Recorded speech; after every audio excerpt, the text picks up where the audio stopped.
हिंदू धर्म और सनातन धर्म को लेके पिछले दिनों बहुत सी चीज़ें निकलकर सामने आई। कट्टरपंथियों की ओर से बहुत से बयान दिए गए, जिसको लेकर लोगों में कहीं ना कहीं आक्रोश भी था। पॉलिटिकल लेवल पे बहुत से बयान सामने आए। आप क्या कहेंगे इसमें? हिंदुत्व जीवन पद्धति है, जीवन शैली है। और हिंदुस्तान कोई छोटी सी जगह नहीं है। इस पूरे रीजन में बहुत सारे कंट्रीज अब अलग हो चुके हैं, वो सब हिंदुस्तान के अंतर्गत आते थे। और यहाँ की जीवन शैली को हिंदू पद्धति कही जाती थी। जो बांटने में विश्वास रखते हैं, या जिनकी जीवन या जिनकी राजनीति केवल और केवल लोगों को बांटकर वोटिंग के लिए रहती थी, और जिसको हम सीधा सीधा अल्पसंख्यकों को जो अलग रखना चाहते हैं मुख्यधारा से, उन लोगों को ज़्यादा आपत्ति होती है हिंदुत्व के ऊपर में। वरना हिंदुत्व तो ये जीवन है। सारे वही लोग तो हिंदुस्तान बोलते हैं, आज भी वो बोलते हैं हिंदुस्तान। तो हिंदू से किसी को कोई तकलीफ़ नहीं है। ये पॉलिटिकल चीज़ें हैं, पॉलिटिकल अवधारणाएं लोग बना बना के प्रयोग कर रहे हैं कि शायद मुझे फिर से रिकवर करने का मौका मिले। और हिंदू और हिंदुत्व के विषय में वो लोग बात करते हैं जिनको हिंदू और हिंदुत्व के कल्चर के बारे में कुछ पता नहीं है, जो जानते ही नहीं इस कंट्री के विषय में, इस राष्ट्र के विषय में। इसलिए उनकी बातों को बहुत गंभीरता से नहीं लेना चाहिए। हिजाब को लेके बड़ा विवाद उठा पिछले दिनों। कोई सही ठहरा रहा है, कोई गलत ठहरा रहा है, कोई कह रहा है हमें फोर्स नहीं कर सकते हैं। ओवैसी साहब का बयान आपने सुना होगा कि मेरी बेटी तो हिजाब पहने की कोई रोकता है तो रोक ले, मैं दाढ़ी भी बढ़ाऊंगा, टोपी भी लगाऊंगा। मतलब हिजाब एक कंट्रोवर्सी का टॉपिक बन गया। उस पर इसमें सबसे मज़ेदार बात यह है कि जिनका नाम लिया आपने, मिस्टर ओवैसी का, वो संविधान की बड़ी बात करते हैं। उनसे जब पूछो तो संविधान का बहुत मामला कहते हैं, और फिर बड़ी आराम से फिर स्पिन कर जाते हैं जब उनके शरीयत की बात आती है, जब उनके धर्म के अनुसार बात करने की बात आती है। मेरा ये कहना है कि देश एक है, तो यहाँ संविधान अर्थ ही देखो आप, संविधान, बराबर का विधान सबके लिए हो। नाम ही संविधान है, तो वहाँ फिर अलगाव क्यों? अगर यही काम मिशन स्कूलों में हमारे बच्चे या खूब भगवा पहन के जाने लगे, तो क्या मिशन स्कूल अलाउड करेगा उनको? नहीं करेगा। वहाँ से नाम काट दिए जाएंगे, निकाल दिए जाएंगे। मुझे लगता है बहुत कड़ाई के साथ समान नागरिक संहिता कानून को लागू करने की ज़रूरत है, क्योंकि देश में जो अलगाववाद का बीज पड़ रहा है, अगर यथाशीघ्र दो नियम, एक जनसंख्या नियंत्रण कानून और एक समान, हालांकि समान नागरिक संहिता कानून जब आ जाएगा तो जनसंख्या नियंत्रण कानून की ज़रूरत पड़ेगी नहीं, क्योंकि सबके लिए समान होगा। अगर दो हैं तो सबके लिए दो हैं, फिर अलग किसी के लिए होगा नहीं। समान नागरिक संहिता कानून इस देश की सबसे बड़ी ज़रूरत है। ये देश संविधान से चलेगा या धर्म के अनुसार चलेगा? अब मैं उन लोगों से पूछ रहा हूं जो बार बार हम लोगों के ऊपर सांप्रदायिक होने का आरोप लगाते हैं कि ये संविधान मानने वाले लोग नहीं हैं। अब मैं पूछता हूं कि संविधान के अनुसार चलोगे या अपने धर्म के अनुसार चलोगे या अपने मत के अनुसार चलोगे? वही निर्णय कर लें। हमारी दोनों तरफ से जीत है। अगर वो चाहते हैं कि संविधान के अनुसार चलना, हम राजी हैं। अगर वो चाहते हैं धर्म के अनुसार चलना, तो जनसंख्या हमारी ज़्यादा है, बहुत बड़ी, हम तो चाहते हैं कर दो। मुझे लगता है दोनों में वो राजी नहीं होंगे। ये सब उनके चोंचले हैं, और वो भी जानते हैं कि अब बचे खुचे जो कुछ वोट बैंक हो, उनको वो साधने का प्रयत्न कर रहे हैं। राष्ट्र से, राष्ट्रवादियों से, राष्ट्र के लोगों से, राष्ट्र की प्रगति से उन्हें अब कोई मतलब नहीं है।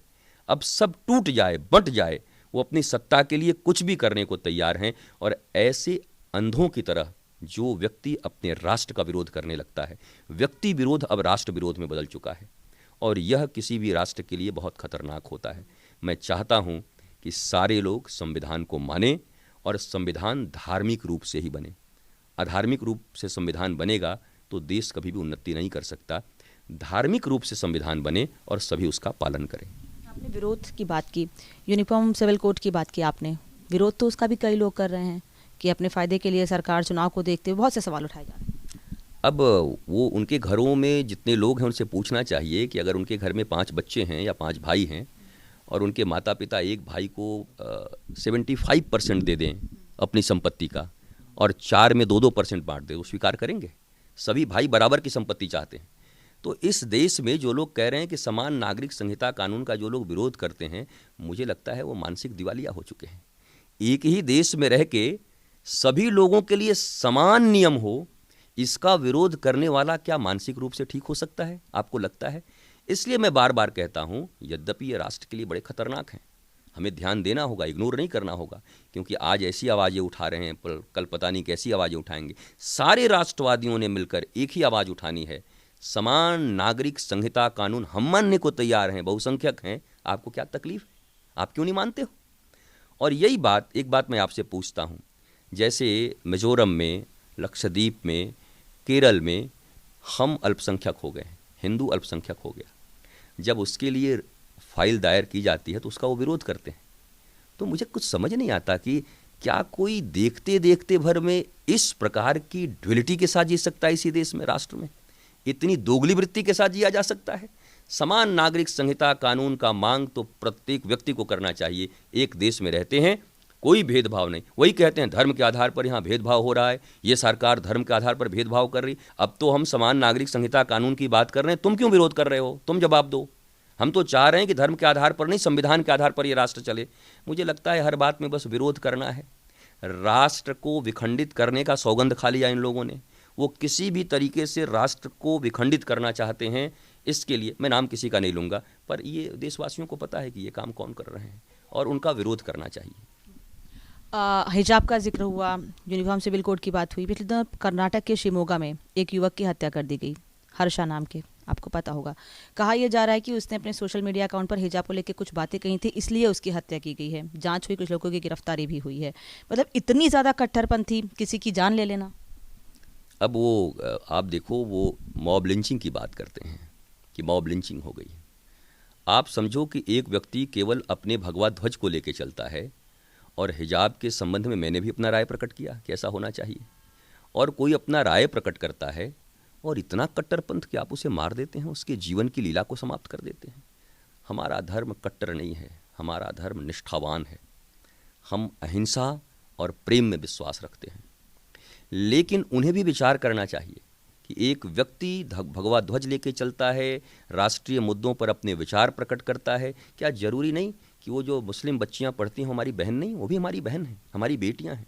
हम उन्हीं के लिए कह रहे हैं कि वो भी स्वच्छंद होकर के स्कूल कॉलेज में आए।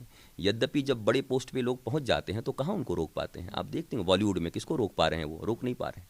तो कभी कभी लगता है नहीं कि ये दोगलापन है, कि सब कुछ पैसों से और बड़कपन से यहाँ निर्धारित होता है। तो जो इस तरह के लोग हैं जिनको गलत पढ़ाई पढ़ाकर धर्म के प्रति कट्टर बनाया जा रहा है, और कट्टरवादिता राष्ट्र के लिए नुकसानदायक है, उन बहन बेटियों के लिए भी कहना चाहूँगा, आखिर ये 3 तलाक का मुद्दा कैसे सफल हुआ? 3 तलाक के मुद्दे पर मुस्लिम महिलाओं ने कैसे समर्थन किया? क्योंकि उनको कैद करके रखा गया था। मुझे लगता है वो मुस्लिम बेटियां भी एक दिन खड़ी होंगी कि मुझे हिजाब नहीं चाहिए, मुझे भी सभी बेटियों की तरह मुझे स्कूल और कॉलेज जाने का अधिकार है। और ये एक न एक दिन होगा। लेकिन ये कट्टरवादिता अच्छी बात नहीं। और हत्या कर दे रहे हैं। उसके बाद भी लोग ये कहते हैं कि हिंदू धर्म कठोर है, हिंदू धर्म में बहुत कट्टरता है। हम कहाँ कट्टर हैं? हम तो बातों से सब चीज़ सॉल्व करना चाहते हैं। ये कठोर निंदा से सिर्फ नहीं होगा, सरकार को कड़ा एक्शन लेना पड़ेगा, बहुत कड़ा एक्शन लेना पड़ेगा, नहीं तो जान की कीमत बहुत कम रह जाएगी इस ज़िंदगी में। कोई बोलने से हिचकेगा राष्ट्रवाद के विषय में, कोई बोलने से हिचकेगा हिंदू धर्म के विषय में। सरकार को सुरक्षा देनी चाहिए। पिछले दिनों सरकार की बातें आपने की, मुख्यमंत्री योगी आदित्यनाथ ने पिछले दिनों 80-20 का जिक्र किया। उन्होंने 80-20 कहा तो लोगों ने 90-10 की बात कहनी शुरू कर दी। मतलब उधर से एक बयान आता है, उसका विरोध अलग तरीके से होता है। आप इस 80-20 के बयान को कैसे देखते हैं? देखिए, मैं ऐसा मानता हूँ, मैं भारत राष्ट्र का नागरिक हूँ, संपूर्ण भारत एक है। लेकिन जब विरोधियों के द्वारा हमें जातियों में बांटा जाएगा, जातियों को भड़काई जाएगी। आज के 700 वर्ष पहले भक्ति आंदोलन हुआ था। उस मूवमेंट का सबसे बड़ा नारा था, जाति पात पूछे नहीं कोई, हरि के भजे सो हरि के होई। हम तो उसको मानते हैं। लेकिन जब जातिवाद को जहर की तरह फैलाकर हिंदुओं को आपस में, आपने देखा नहीं है कि जब कहीं चुनावी विश्लेषण चलता है तो किसी सीट पे ऐसे विश्लेषण चलता है, मुस्लिम 22%, धोबी इतना, नाऊ इतना, ब्राह्मण इतना, क्षत्रिय इतना। वाह भाई, आप तो बहुत तेज हो। अपनी तरफ तो आप 22% लिख लेते हो। कैसा लोगों को पढ़ाया जा रहा है,